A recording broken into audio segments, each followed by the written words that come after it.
Hello everyone. आज हम हमारी एनसीईआरटी बुक का जो नेक्स्ट टॉपिक है उसे स्टार्ट करने जा रहे हैं, जो कि है calculation involving unit cell dimensions. जो डायमेंशन होते हैं एक यूनिट सेल में, जिनके थ्रू आप एक यूनिट सेल के बारे में बहुत सी चीज़ें पता कर सकते हैं। जैसे कि प्रीवियस अगर आपने वीडियो देखी होंगी अबाउट द पैकिंग एफिशिएंसी, तो उनमें हमने तीनों का ही वॉल्यूम, आपके एफसीसी, बीसीसी और एससीसी का वॉल्यूम निकाला था फर्स्ट। सो हम एक वैल्यू यूनिट सेल की क्या निकाल सकते हैं, वॉल्यूम निकाल सकते हैं। दूसरा, हम किसी भी मेटल की डेंसिटी चेक कर सकते हैं। थर्ड, डेंसिटी निकाल रहे हैं तो ऑफ कोर्स उस मेटल का हमें मास पता होना होगा, तब हम डेंसिटी निकाल पाएंगे। बिकॉज जो हमारी डेंसिटी है, आप डेंसिटी कैसे कैलकुलेट करते हैं, density is equal to mass upon volume.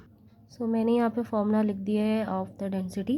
Density is equal to mass upon volume.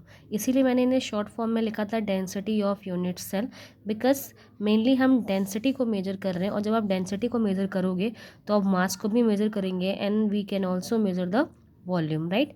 So first, तो जैसे कि आपको प्रीवियस वीडियो में पता ही चल गया होगा कि अगर एक क्यूब है तो उसका मास हम किस तरह से निकाल सकते हैं।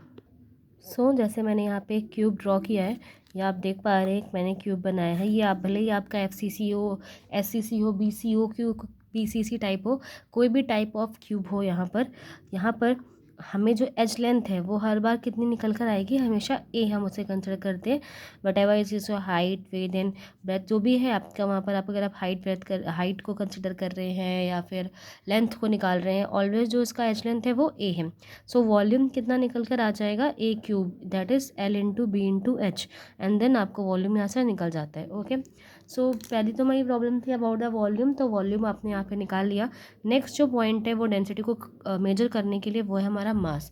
सो एक यूनिट सेल का मास निकालने के लिए आपको दो चीज़ें पता होनी चाहिए। First, the number of atom present in a unit cell, and second, mass of each atom.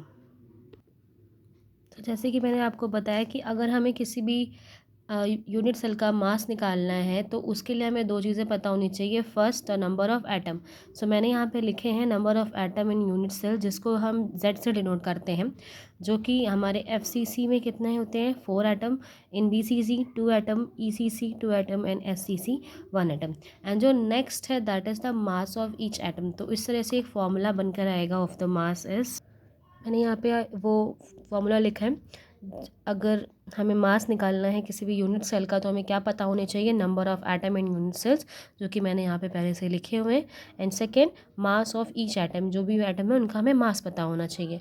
तो number of atom in unit cells को हम किससे डिनोट करते हैं, is Z, multiply with mass of each atom is denoted by small M.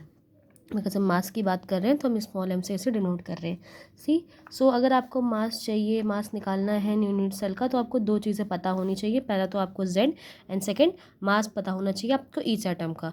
तो जैसे कि आपको पता चल रहा है कि हमें जेड तो बहुत ईजिली पता चल जाएगा, but how can we find the M. जो हमारा नेक्स्ट फॉर्मूला है that is the mass of an atom.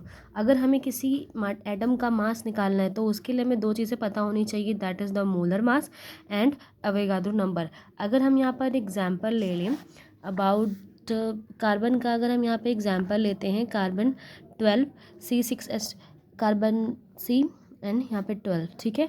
बेटा ये जो मास लिखा हुआ है वो कार्बन के पूरे 1 मोल का मास लिखा हुआ है, राइट। वो पूरे 1 मोल का मास है। वो कार्बन के ईच एटम, कार्बन के एक एटम का मास नहीं है, वो कार्बन के 1 मोल का मास लिखा हुआ है।